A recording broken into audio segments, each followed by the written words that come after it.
Hi, I'm Marty Schupak. Welcome to Schupak Sports. And if you can, please subscribe. This is our baseball and softball practice template number 9. I go through a typical practice. These video templates take anywhere from 18 to 22 minutes. I want to have a relaxed atmosphere. I try to share my 30 years of coaching. Stick around because after I'm done with the whole practice, I'm going to have an advanced strategy that a lot of you competitive coaches might like. It's a little controversial, but it's worked with me. Before I start with the practice, I'd like to give a trivia question. Here it is. Since Houston won the World Series, we're going to have a Houston question. Okay. The original name of the Houston Astros was the Houston Colt 45s. They started in 1962. Who was their first manager? And I'll give you 4 choices. And you'll probably just have to guess because if you're a lot younger than me, you might not have heard of them. But here are the 4 choices. Is it Lum Harris? Is it Harry Kraft? Is it Harry Walker? Or is it Leo DeRocha? Again, I'm looking for the first manager of the Houston Colt 45s. Was it Lum Harris, Harry Kraft, Harry Walker, or Leo DeRocha? We'll come back to that at the end. In this session, I'm going to go through what I think is a typical practice. If you've seen some of our other templates, it might overlap, but if I do the same drill, it's because I think it's important. I'm going to try to hold it up so you can see and make some comments. After a warm-up, and as you know, I'm very big on warming up, please warm up with your team, whether it's 5 minutes, 3 minutes, or 7 minutes.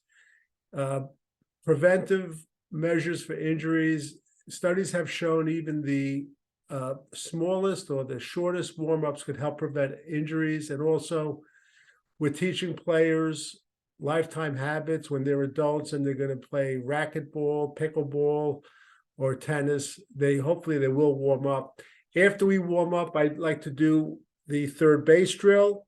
I've showed this before where, and actually the goal of this drill is to develop accuracy and strength with throwing the ball. And you will see improvement over the course of a year. And the reason I like this drill is because there are a lot of repetitions in a short period of time. Now, when I say a lot of repetitions, I also like to emphasize repetitions are no good unless they're quality repetitions, which I like. What I do here is I have 3 lines.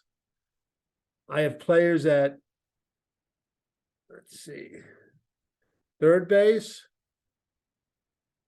first base, and home plate. And what I do is I'll hit a ground ball to first base. He'll throw it to third base. He'll throw it to first base, and they'll put the ball in a bucket. And then the next player is up, and I keep going. I use 2 baseballs. And what I do is I have the catcher have a baseball in his glove. And I've done this drill so many times that after I hit the ball, I turn around and the catcher tosses it to me underhand. Now, in this drill, it's important that, and I learned this after my first couple of years, that the players at home plate, and usually there's like 4 players, they usually have 12 players on a team. Instead of rotating on every ball, I rotate every 2 or 3. The reason being is you don't want it to be too busy here if the coach has a bat and they're bending down or tossing the ball and they're rotating. All right. After you hit the ball, like once, he goes to the end of the line, and then so on and so forth. We keep rotating, and after they have like 2 or 3 turns, I yell, okay, rotate. And the players at third, I'm sorry, over here it's third, they go to first. The players at first go home, and the players at home go to third. Okay. Now, one of the things I do on the last ground ball, I'll yell out bobble drill. And what I have the players do, they'll catch the ball and then they'll drop it and pick it up and throw it. what I'm trying to do is, with muscle memory, teaching the players that you could still make the out even if you bobble the baseball. Important with this drill is that early in the season, you don't have to have the players reach the ball from third to first on a fly. Okay, you want them to just get in the direction there. And the reason I like this drill is it's like the longest infield throw, and I'm trying to build up confidence in the player. So throughout the season, I want a player saying to himself, I want this guy to hit the ball to me, instead of saying, oh boy, I hope he doesn't hit the ball to me. This drill helps. And again, it's one of my staple drills. So is the next one. So that's the third base drill.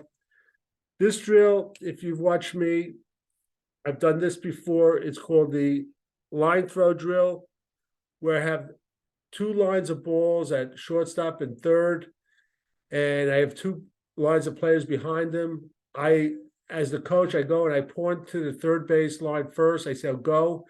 He picks up the ball, throws it to first base, and then this play goes to the end of this line. Then I go and I point to the ball, I yell, go, and he does the same thing. And hopefully I'm holding this further away or close enough so you can see it.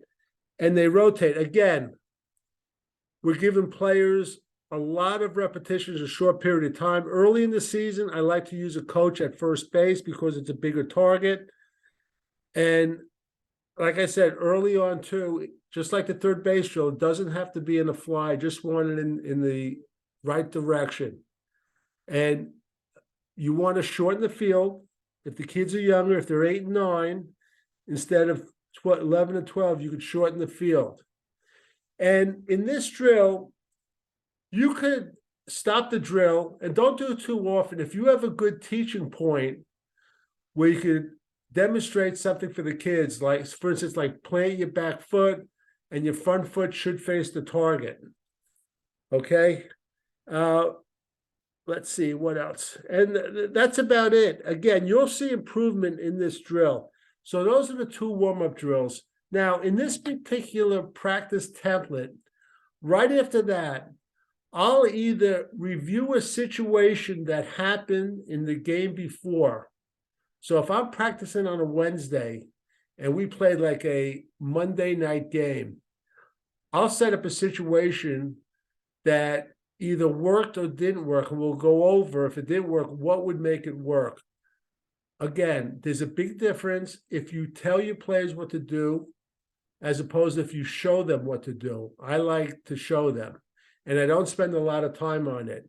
In this practice too, I throw in 2 drills or 2 skills that players make mistakes year after year. And I wrote a book a number of years ago called 44 Mistakes and Corrections. And what I did is I found that every year after year, a lot of my players, for some reason, would do the same mistakes over and over and over again. So I wanted to put out a item, and I'll get into that at the end of the video, about what to do. This one is, all it is the outfielder not charging the ball when he should. And what happened was, we were in a playoff game with, actually it was All-Stars, and my right fielder, for whatever reason, the opposing team had runners at first and second. The ball was hit to right field. He didn't charge it, which was crazy to me. He's an All-Star. Both those runs scored, and the hitter stretched the single into a double. We ended up losing the game. I made a point in my mind that after that, whether it's during the regular season team or the All-Star team, we're going to practice charging the ball. So what I do is, I want to teach my players, and we always teach them to be aggressive hitters, but I teach my players, I want them to be aggressive fielders, okay?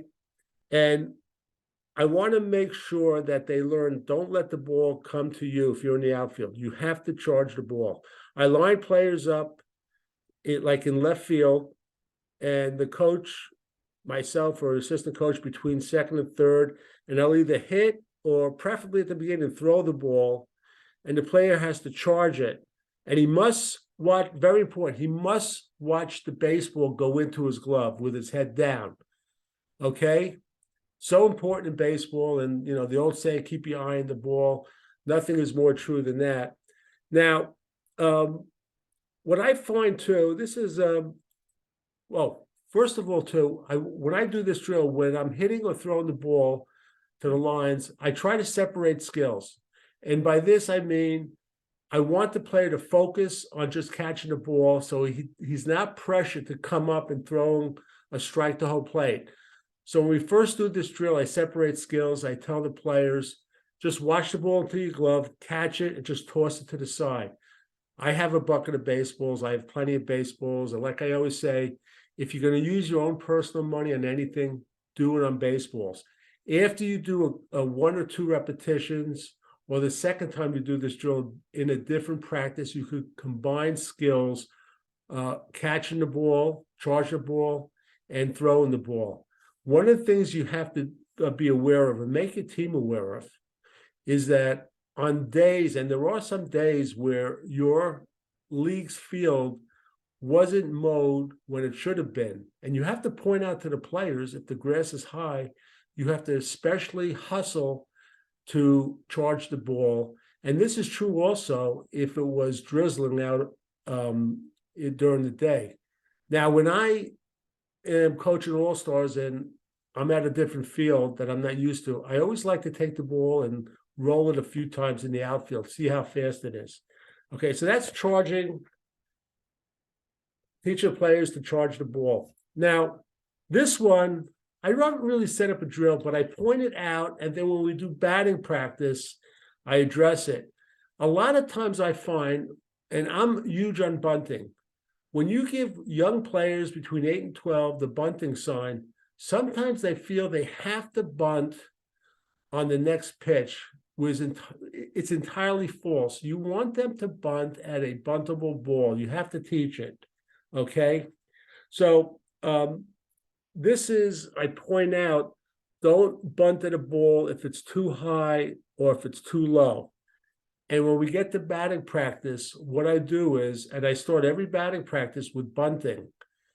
I'll throw a couple of pitches that will either be too high or too low, just to make sure that the batter doesn't offer at it. I want them to get used to in practice, seeing things, not waiting for the games. I want them to really process it in practice and perform during the games. Okay.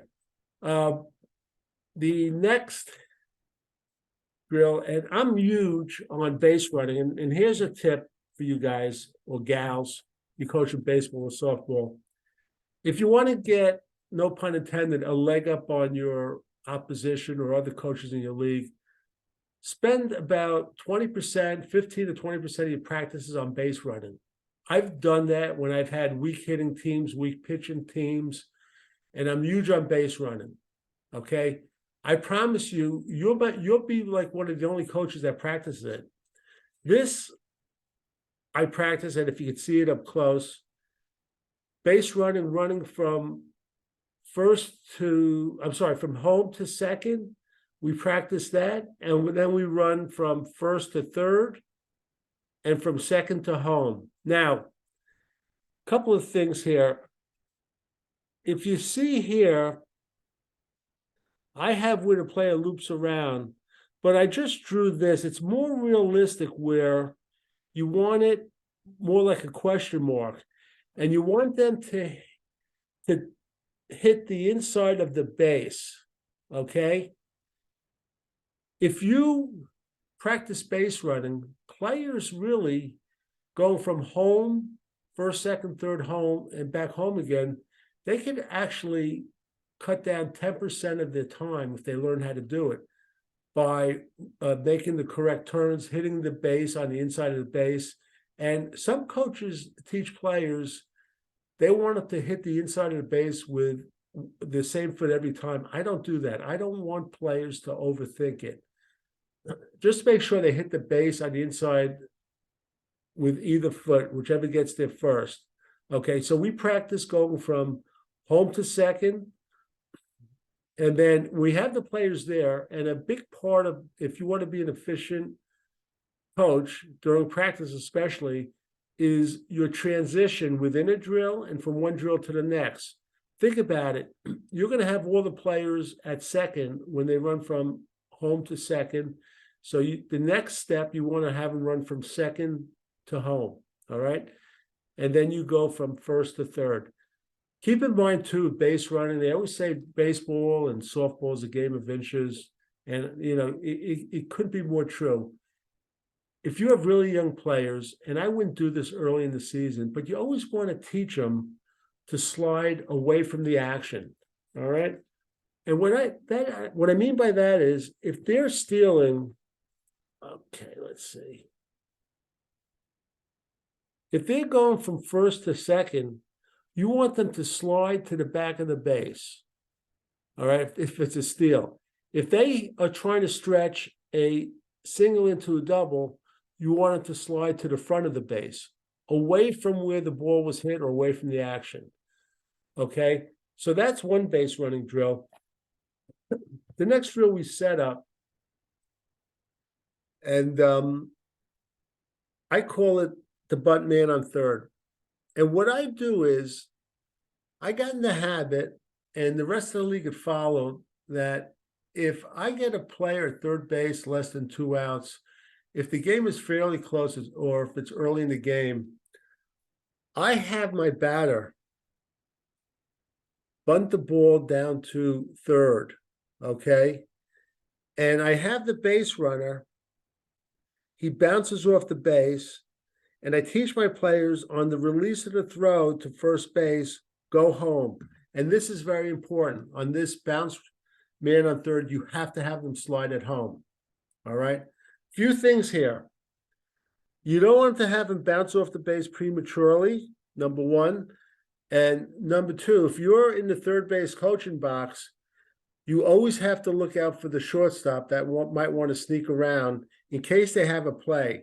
I used to have a play when coaches began doing it against me, where I'd yell green, where the shortstop would come around. Third baseman, when he would hear me yell green, he would turn around and throw it to third and put on the tag out. It worked sometimes, and sometimes it didn't work. I like to practice this. I have everybody take a chance bouncing off the base. And again, the most important thing is they must slide. And keep in mind with base running, your fastest base runner is not necessarily your best base runner. I say this time after time. Some young kids are naturally gifted being smart, instinctive base runners. Okay, so that's the base run. We're going to go to another drill. Before we do, just a little bit, I'll give you a tip. One of the best things, or actually one of the things I saw myself, I learned a few years into my coaching that you have to be flexible. And sometimes it pays to leave your ego at the door. All right. I was fortunate. I went through a streak where I won 4 championships in a row, league, and did well in the county and everything else. And I let it get to my head where I actually thought I invented baseball, which couldn't have been further from the truth.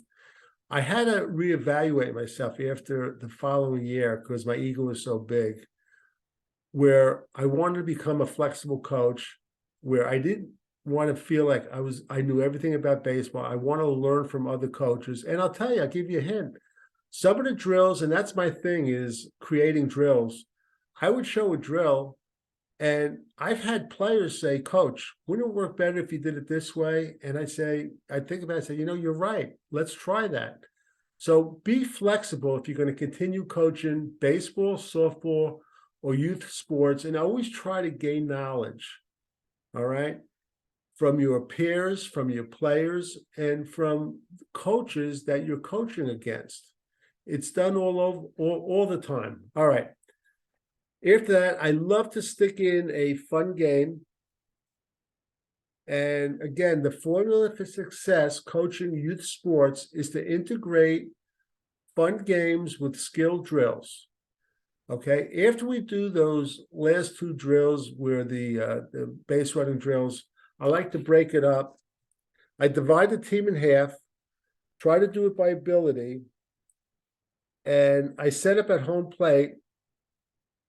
actually that it looks like it's 6 boxes. I have in my buckets. I bring buckets, and usually on the top I have a small cone.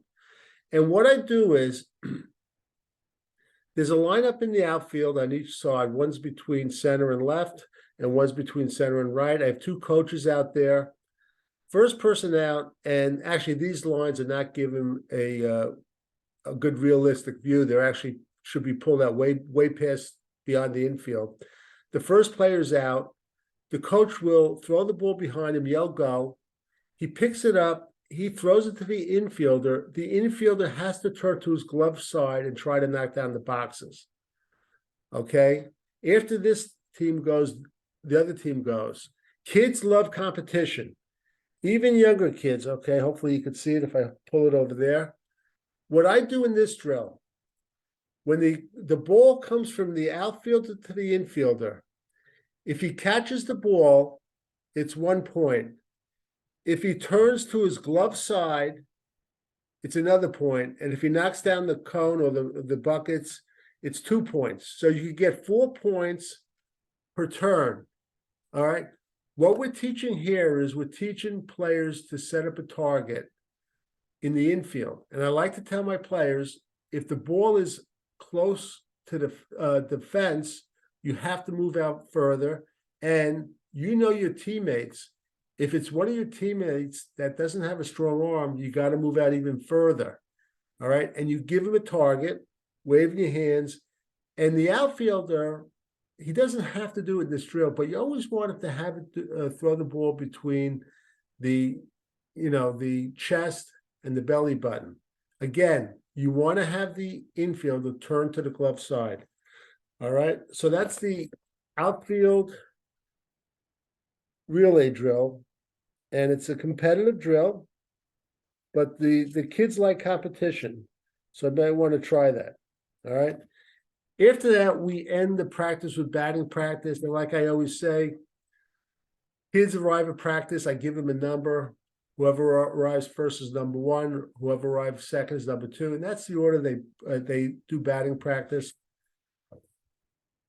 I set up the cones here and here between first and third. First 2 pitches, they have to bunt the ball between the cones. Okay. If they do, they get an extra either 1 swing or 2 swings. And what I do, and it's not shown here, but on this picture, it's shown on one side where I have 2 stations. And I usually have an assistant coach at each station, but usually I have 1 station actually on the other side. One doing the toss drill and 1 hitting off the tee. I either use pickleballs or I use rag balls, which are rags that you can purchase at Home Depot or Lowe's, and I put 2-inch masking tape around it. Okay. Keep in mind, I have 2 players on those drills that aren't at bat, but I always make sure the on-deck batter is ready to hit. He has his batting gloves on and he's ready to hit. What I do, and I've said this before, when I do batting practice, I don't do fielding practice or run the last one out. My batting practice, the players get anywhere from 20 to 40% more swings than any other team's batting practice. I focus just on that. All right. So that's it. I'm going to turn to a little bit of a controversy. It's an advanced strategy, and bear with me. I'll try to explain it. Some of you might find it in the borderline of being ethical, but I've done it twice. Pick and choose your moments. If you don't want to do it, don't do it. I call this play the stupid coach play. Okay. And I'll tell you when I do this. I do it with a player at first base and second base. My team is in the field. So we have the other team has either a player at first and second or bases loaded. The goal is to get an out on the player that's not the lead base runner. Okay. So he's the lead base runner. You got a player here, but where's the focus going to be? It's going to be on the player at second. If the bases are loaded, it's going to be the focus will be on the player at third. This is going to be a pickoff play. There's a little bit of Hollywood in this. I've done this twice in my coaching career in 30 years. I'm 2 for 2. Okay. You again, like any strategy, you have to pick and choose the time you're going to do it. You have to pick and choose the talent on your team. There are years where I could never try this. But also in this drill, I do it only when I'm in the first base dugout. At our league, our first base dugout is close, real close to first base. I do it, again, first and second base is loaded. And I like to do it with 2 out. You don't have to. It's very important your team knows that you're not going for the lead base runner. You're going for the runner behind him. Reason being, because once you try to pick him off, he's going to keep going around the bases, and parents are going to be yelling, throw it home, throw it to third, throw it home, whatever. They have to know we want to get the out. All right? Again, you have to pick and choose depending upon the score. And how this is set up is this way. We're in a third base dugout. I have the first baseman, he's playing tight to the base runner. I'll say to him something like, Eddie, there are 2 out, play off the base runner, okay? Then he doesn't move. Then I'll say it louder. Eddie, play off the base runner. He's not going anywhere. There's a runner in front of him. And this is the key. This is the Hollywood involved. The base runner who's playing tight will turn his back and just under his breath, just so the player at first base hears, he'll yell, stupid coach. Okay, and what we're trying to do is give this base runner confidence. Now, we call a pickoff play on the next pitch. And you have to have a signal, and you have to have an acknowledgement from the catcher, from the first baseman, and from the second baseman. All right? And what we do is this. After it's acknowledged and the play is set up, we throw a pitch out here, okay? Here. And as he leads off the base, he will sneak in behind him and he throws it to first base. It's worked for me twice. And what's going to happen is the base runner is going to try to get back. You'll either tag him out, you get him in a rundown. This player is going to be running around the bases. If you get him out before he scores, it's good for your team. If you don't, again, you have to pick and choose your situation. You might have to trade a run for an out. So if you had 4-1 towards the end of the game, you decide, depending upon who's coming up the next inning, you could trade the run for an out. All right. Again, this is called the stupid coach drill. You're setting it up, and you want it from the dugout.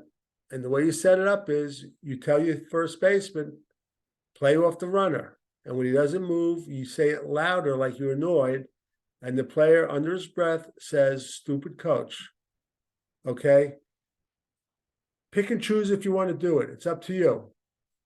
One of the times the coach was very upset. I got a phone call when he found out the whole thing.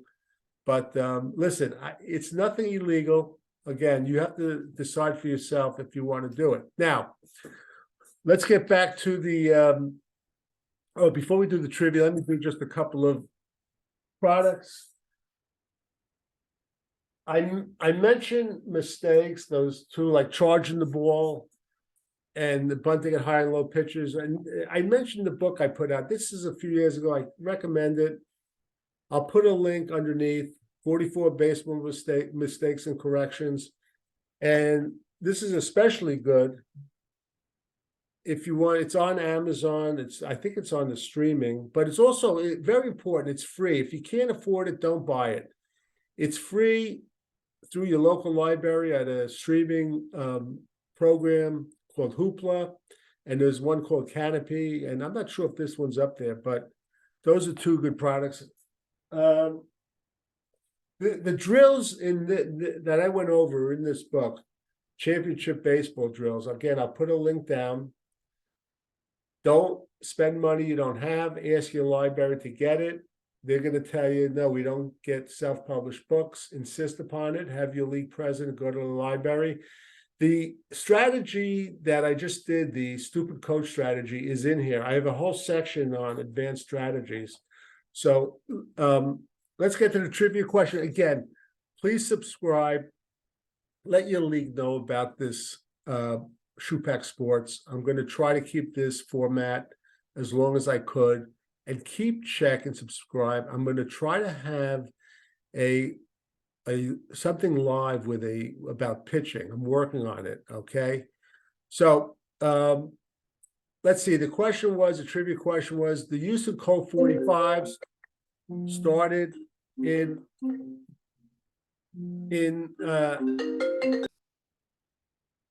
as my phone rings in the middle of it. Anyway, the use of Colt started in 1962. Who was their first manager? Was it Lum Harris? Was it Harry Kraft? Was it Harry Walker? Or was it Leo DeRocha? The answer was, it was Harry Kraft. He coached them, I believe, either 3 or 4 years. I'm not sure. So he was the original manager of the Houston Colt 45s. Interesting about Harry Kraft, he played for the Cincinnati Reds for 6 years. He was not a great hitter, but he was an excellent fielder. He caught the last out in Johnny Vandermeer's second no-hitter. If you remember, he had back-to-back no-hitters. So that's another little bit of trivia. Harry Kraft caught the last out. So for Marty Schupak and Schupak Sports, please subscribe. Please give me a thumbs up or a thumbs down so I can improve, or if you like this, the way it's going, please leave a comment, and please let your league know about this. Until next time, here we go. I will meet you at third base.